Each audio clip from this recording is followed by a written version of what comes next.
Haleluya, puji Tuhan. Damai sejahtera bagi kita semua. Renungan pagi ini saya beri tema mencari yang baik. Amos pasal yang kelima ayat yang ke-14, beginilah firman Tuhan. Carilah yang baik dan jangan yang jahat, supaya kamu hidup. Dengan demikian, Tuhan Allah semesta alam akan menyertai kamu seperti yang kamu katakan. Bapak, Ibu, Saudara yang dikasihi Tuhan, yang baik itu bukan ngomongin orang. Yang baik itu bukan mencari siapa yang benar, siapa yang salah. Yang baik itu bukan mencari apa yang menyenangkan dan menguntungkan diri sendiri. Yang baik itu bukan mencari apa yang membuatnya dihargai dalam hidup. Hidup ini jangan aneh-aneh, Bapak, Ibu, Saudara. Hidup ini cari saja, dahulukan kerajaan Allah dan kebenarannya, maka semuanya itu akan ditambahkan kepadamu. Matius 6 ayat yang ke-33. Nah, sekarang apa yang dimaksud Tuhan untuk mencari apa itu yang baik? Yang pertama, segala yang dinyatakan Tuhan melalui firman-Nya. Saudara-saudaraku, semua yang baik itu yang dituliskan dalam firman Tuhan, di dalam Injil kerajaan ini. Bukan apa yang timbul dalam hati dan pikiran kita, tapi semua yang dinyatakan Tuhan dalam firman-Nya.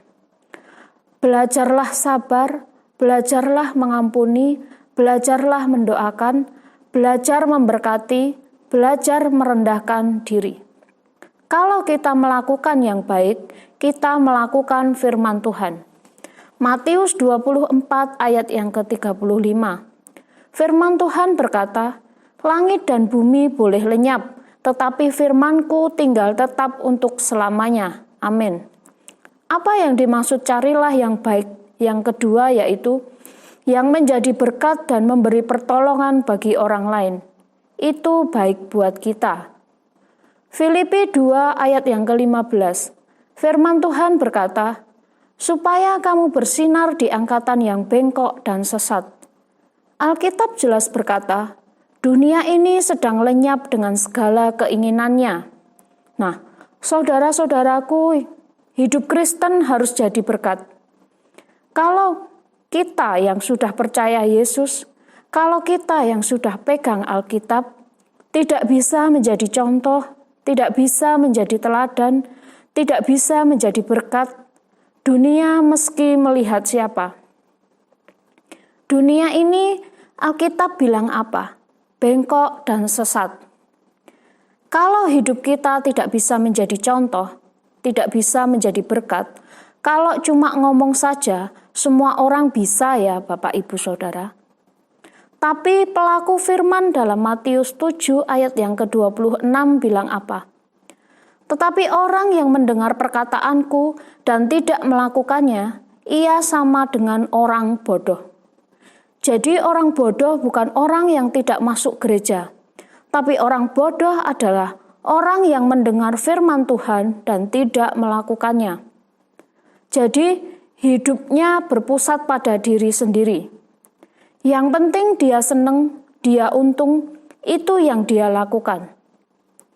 Hidup Kristen tidak boleh seperti itu, Bapak Ibu Saudara. Apa itu hidup Kristen? Yang pertama, supaya nama Allah ditinggikan dan dimuliakan.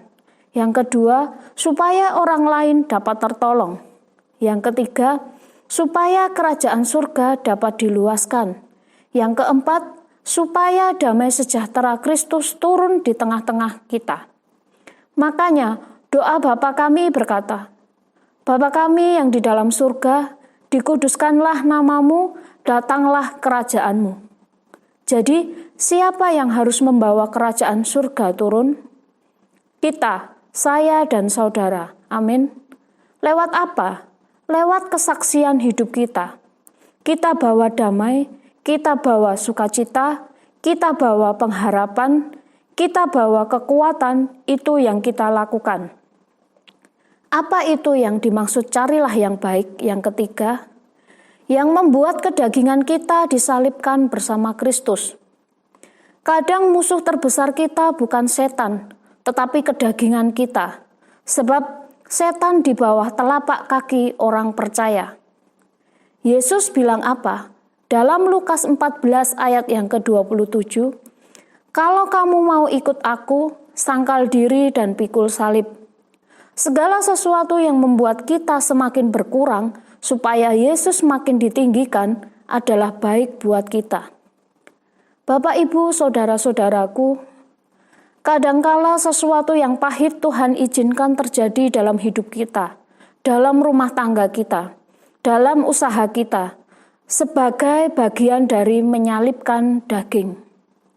Dalam 2 Korintus 12 ayat yang ke-7 sampai 9, Paulus berkata, "Ada utusan iblis mengecoh aku, 3 kali aku berkata, 'Cabut, duri dalam daging ini.' Tetapi Tuhan berkata apa?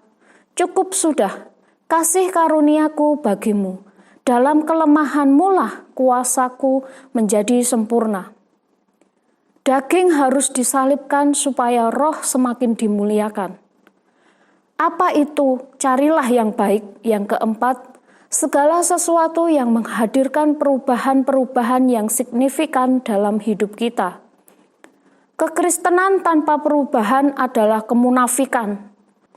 Kalau saudara masuk gereja masih suka memukul istri, memukul anak saudara, masih suka pacaran sama istri orang, dan istri-istri masih suka melawan suaminya, anak muda masih suka merokok, menonton video porno, pacaran dengan orang yang tidak seiman, berarti Anda hanya memakai jubah-jubah kepalsuan saja.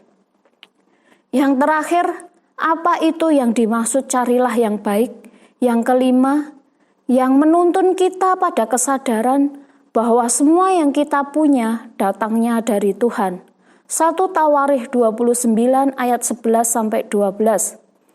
Alkitab berkata, "Orang sombong pasti direndahkan Tuhan."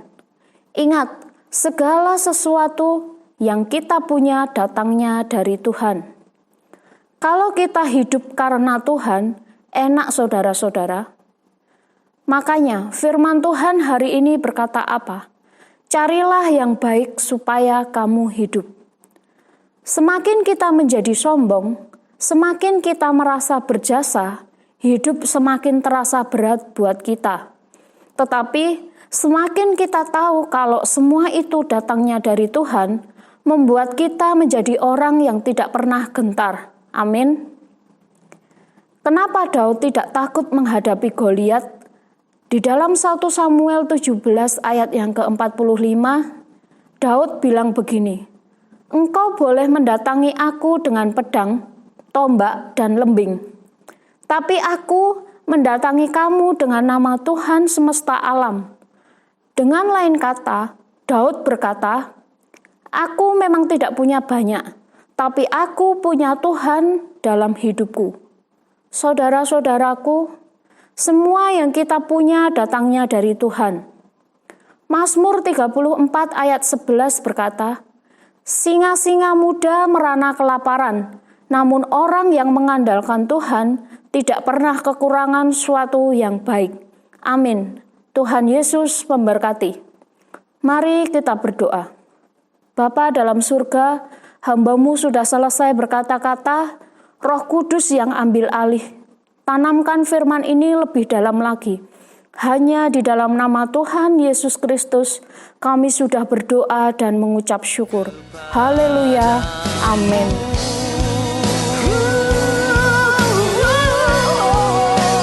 Kalau ku hidup bagimu, hatiku tetap menyembahmu. Dunia tak bisa